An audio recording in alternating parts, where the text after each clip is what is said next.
ಮಾಘಪುರಾಣ ಅಧ್ಯಾಯ 29 ದಿನದ ಪಾರಾಯಣ.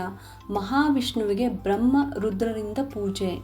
ವಸಿಷ್ಠ ಮಹರ್ಷಿಗಳು ದಿಲೀಪ ಮಹಾರಾಜನನ್ನು ಉದ್ದೇಶಿಸಿ ಮತ್ತೆ ಹೀಗೆಂದರು: ರಾಜ, ಒಂದು ಕಾಲದಲ್ಲಿ ಬ್ರಹ್ಮ ಈಶ್ವರರ ನಡುವೆ ವಾಗ್ವಾದ ನಡೆಯಿತು. ಆ ವಾದ ಎಂಥದ್ದೆಂದರೆ, ಒಂದು ದಿನ ಬ್ರಹ್ಮದೇವನು ಪರಮೇಶ್ವರನನ್ನು ನಾನು ಹೆಚ್ಚು ಎಂದು ಒಬ್ಬರು, ಅಲ್ಲ ನಾನು ಸರ್ವಾಧೀಶನು ಎಂದು ಮತ್ತೊಬ್ಬರು ಜಗಳವಾಡಿದರು. 14 ಲೋಕಗಳಿಗೆ ಅಧಿಪತಿ ನಾನು ಎಂದು ಸಾಂಬಶಿವನೆಂದಾಗ, ಎಲೈ ಮಹೇಶ, ನೀನು ಅಧಿಪತಿ ಹೇಗಾಗುವೆ? ಈ 14 ಲೋಕಗಳನ್ನು ಜೀವರಾಶಿಗಳನ್ನು ಸೃಷ್ಟಿಸಿದವನು ನಾನು, ಆದ್ದರಿಂದ ನಿನಗಿಂತ ಉನ್ನತನು ನಾನು ಎಂದು ಬ್ರಹ್ಮನು ವಾದಿಸಿದ. ವಾದ ಪ್ರತಿವಾದಗಳು ತ್ರಿವರ್ತಿಯನ್ನು ಪಡೆದುಕೊಂಡಿತು. ಹಾಗೆ 7 ವರ್ಷಗಳ ಕಾಲ ವಾದ ಮುಂದುವರಿಸಿದ್ದರಿಂದ ಸೃಷ್ಟಿ ಕಾರ್ಯಕ್ರಮಗಳು ಸ್ಥಗಿತಗೊಳ್ಳುವುದಿರುವುದೆಂದು ಮಹಾವಿಷ್ಣುವು ವಿಶ್ವರೂಪದಿಂದ ಪ್ರತ್ಯಕ್ಷನಾದನು. ಬ್ರಹ್ಮ ರುದ್ರರು ಆ ವಿರಾಟ ರೂಪವನ್ನು ನೋಡಿದರು. ಅದರಲ್ಲಿ ಸಮಸ್ತ ಲೋಕಗಳು ಅಡಗಿವೆ, ಸಪ್ತ ಸಮುದ್ರಗಳು ಗರ್ಜಿಸುತ್ತಿವೆ. ಆ ವಿಶ್ವರೂಪನ ಕಿವಿಯಲ್ಲಿ ಒಂದು ಕಡೆ ಬ್ರಹ್ಮ, ಮತ್ತೊಂದು ಕಡೆ ಈಶ್ವರ ಕಾಣಿಸಿದರು. ಇದೆಲ್ಲವನ್ನು ಬ್ರಹ್ಮ ಮಹೇಶ್ವರರು ನೋಡಿ ವಿಶ್ವರೂಪನನ್ನು ಗಂಧ ಪುಷ್ಪಾಕ್ಷತೆಗಳಿಂದ ಪೂಜಿಸಿದರು. ಆ ವಿಶ್ವವ್ಯಾಪ್ತನನ್ನು, ಆ ವಿರಾಟ ರೂಪವನ್ನು ಯಾರು ತಿಳಿದುಕೊಂಡು ಬರುವರೋ ಅವರೇ ಅಧಿಕ ಎಂದು ನಿಶ್ಚಯಿಸಿ ಹೊರಟರು. ಹಾಗೆ ಅವರು 1000 ವರ್ಷ ಅಲೆದಾಡಿದರೇ ಹೊರತು ಆ ವಿರಾಟ ಸ್ವರೂಪನ ಆದಿ ಅಂತ್ಯಗಳನ್ನು ಅರಿತುಕೊಳ್ಳಲಾರದೆ ಬೇಸತ್ತು ಮತ್ತೆ ಯಥಾಸ್ಥಾನಕ್ಕೆ ಬಂದು ಹೀಗೆ ಪೇಚಾಡಿದರು. 1000 ವರ್ಷ ರಾತ್ರಿ ಹಗಲು ತಿರುಗಿ ಸಾಕಾಯಿತೇ ಹೊರತು ಈ ವಿರಾಟ ರೂಪನ ಆದಿ ಅಂತ್ಯಗಳನ್ನು ಅರಿತುಕೊಳ್ಳಲಾರದೆ ಹೋದೆವು. ಆದರೆ ನಾವಿಬ್ಬರು ಅಧಿಕರಲ್ಲ. ಈ ಸೃಷ್ಟಿಗೆಲ್ಲ ಮೂಲ ಕಾರಕನು ಮಹಾವಿಷ್ಣುವೇ. ಈತನೇ ಸೃಷ್ಟಿಕರ್ತ, ಈತನೇ ಲಯಕಾರಕ, ಈತನೇ ಸರ್ವಾಂತರ್ಯಾಮಿ, ಜಗತ್ತನ್ನು ಉದರದಲ್ಲಿಟ್ಟುಕೊಂಡು ಕಾಪಾಡುವ ಕಲ್ಯಾಣಧಾಮ.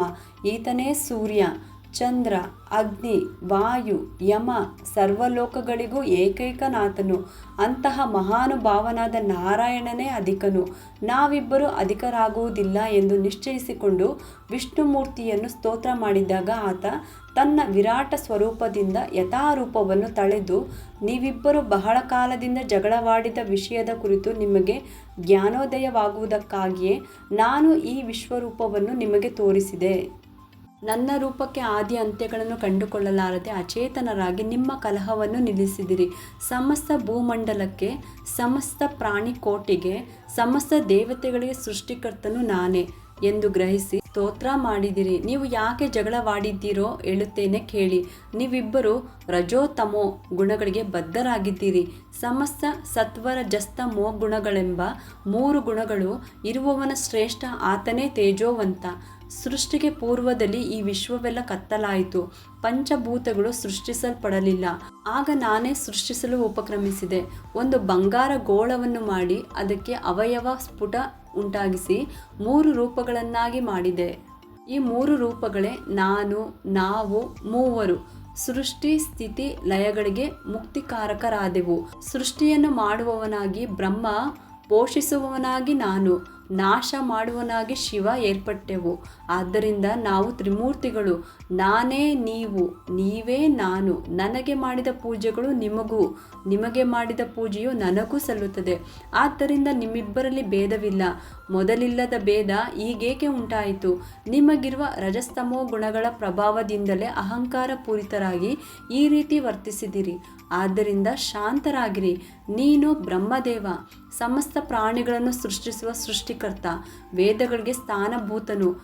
ಸ್ವಶಕ್ತಿಯಿಂದ ಯೋಗವನ್ನು ಹೊಂದಿ ನನ್ನ ನಾಭಿ ಕಮಲದಲ್ಲಿ ಜನಿಸಿದೆ. ಆದ್ದರಿಂದ ನಿನಗೂ ನನಗೂ ಭೇದವಿಲ್ಲವೆಂದು ಶ್ರೀಮನ್ ಮಹಾವಿಷ್ಣುವು ಬ್ರಹ್ಮನನ್ನು ಸಮಾಧಾನ ಮಾಡಿದ. ನಂತರ ಶಿವನ ಕಡೆ ತಿರುಗಿ, ಓ ಸಾಂಬಶಿವ, ನೀನು ಸಮಸ್ತ ಲೋಕಗಳಿಗೆ ಆಧಾರಕರ್ತನು, ದೇವತೆಗಳಿಂದ ಸದಾ ಪೂಜಿಸಲ್ಪಡುವವನು, ಪರಮಾನಂದ ಸ್ವರೂಪನು, ಶರಣಾಗತ ರಕ್ಷಕನು, ಬ್ರಹ್ಮಜ್ಞಾನಿಯು, ಪ್ರಳಯಕಾಲ ರುದ್ರನು, ಓಂಕಾರ ಸ್ವರೂಪನು, ಪರಮೇಶ್ವರನೇ. ನಿನ್ನ ಘನತೆಯನ್ನು ಅರಿಯಲು ಬಯಸಿ ನಾರದರು ಒಂದು ದಿನ ನನ್ನ ಬಳಿ ಬಂದು ಶಂಕರನ ಮಹಿಮೆಯನ್ನು ವಿವರಿಸುವಂತೆ ಕೋರಿದಾಗ ಆತನಿಗೆ ನಿನ್ನ ಚರಿತೆಯನ್ನು ತಿಳಿಸಿದೆ. ಅಂದಿನಿಂದ ನಾರದನು ನಿನ್ನನ್ನು ಅನೇಕ ರೀತಿಗಳಲ್ಲಿ ಸ್ತೋತ್ರ ಮಾಡುತ್ತಿದ್ದಾನೆ. ನಾರದನಿಂದ ಸಮಸ್ತ ಲೋಕಗಳಿಗೂ ನಿನ್ನ ಮಹಿಮೆ ತಿಳಿಯಿತು. ನೀನು ಪರಬ್ರಹ್ಮ, ಈ ಪ್ರಪಂಚವೆಲ್ಲವೂ ನಿನ್ನ ರೂಪವೇ. ನನ್ನಂತೆಯೇ ನೀನು ಎಲ್ಲ ಕಡೆ ವ್ಯಾಪಿಸಿರುವೆ. ನಿನಗೂ ನನಗೂ ಭೇದವಿಲ್ಲ. ಕೋಟಿ ಸೂರ್ಯ ಪ್ರಕಾಶಿತನು, ಮೇರು ಪರ್ವತ ನಿವಾಸಿಯು, ಸರ್ವ ಪ್ರಪಂಚವನ್ನು ನಿನ್ನ ರೌದ್ರ ರೂಪದಿಂದಲೇ ನಾಶ ಮಾಡಬಲ್ಲೆ. ನಿನ್ನ ಕೋಪಾಗ್ನಿಗೆ 3 ಲೋಕಗಳು ಗಡಗಡನೆ ನಡುಗಿ ಹೋಗುತ್ತವೆ. ನೀನು ಶಕ್ತಿ ಸ್ವರೂಪನು, ಅನಂತನು, ಆದಿದೇವನು, ಆತ್ಮ ಸ್ವರೂಪನು. ಭಕ್ತರು ನಿನ್ನನ್ನು ಶಿವ ಶಿವ ಎಂದು ಪ್ರಾರ್ಥಿಸಿದ ಮಾತ್ರಕ್ಕೆ ಅವರ ಕಷ್ಟಗಳನ್ನು ಹೋಗಲಾಡಿಸುವವನು. ಅಂತಹ ನೀನು ಇಷ್ಟು ಹಠಕ್ಕಿಳಿಯುವುದು ನ್ಯಾಯವೇ? ನಾನೇ ನೀನು. ಆದ್ದರಿಂದಲೇ ಶಿವ ಕೇಶವರೆಂದು ನಮ್ಮನ್ನು ಭಕ್ತರು ಪೂಜಿಸುತ್ತಿದ್ದಾರೆ. ನೀನು ನಿರ್ವಿಕಲ್ಪ ನಿರಾಡಂಬರನು, ತ್ರಿನೇತನು, ಸದಾ ಧ್ಯಾನ ಸ್ವರೂಪನು. ಭಕ್ತರು ನಿನ್ನನ್ನು ಧ್ಯಾನಿಸುತ್ತಾರೆ. ಭಕ್ತರಿಗೆ ನೀನು ವರಪ್ರದಾನ ಮಾಡುವೆ. ಪಾರ್ವತಿ ದೇವಿಗೆ ನಿನ್ನ ಅರ್ಧ ಶರೀರವನ್ನಿತ್ತು ಅರ್ಧ ನಾರೀಶ್ವರನಾದೆ. ನಂದಿ ವಾಹನಾರೂಢನು, ಪರಾತ್ಪರನು. ಆದ್ದರಿಂದ ನೀನು ನನ್ನೊಂದಿಗೆ ಸಮಾನನೇ ಎಂದು ಹಿತಬೋಧನೆ ಮಾಡಿದನು. ಈ ರೀತಿಯಾಗಿ ಬ್ರಹ್ಮನಿಗೆ ಈಶ್ವರನಿಗೆ ಅವರವರ ವಾದಗಳ ಸಾರವನ್ನು ತಿಳಿಯಪಡಿಸಿ ಅವರಿಬ್ಬರಲ್ಲಿ ಸಖ್ಯತೆಯನ್ನು ಕುದುರಿಸಿದನು.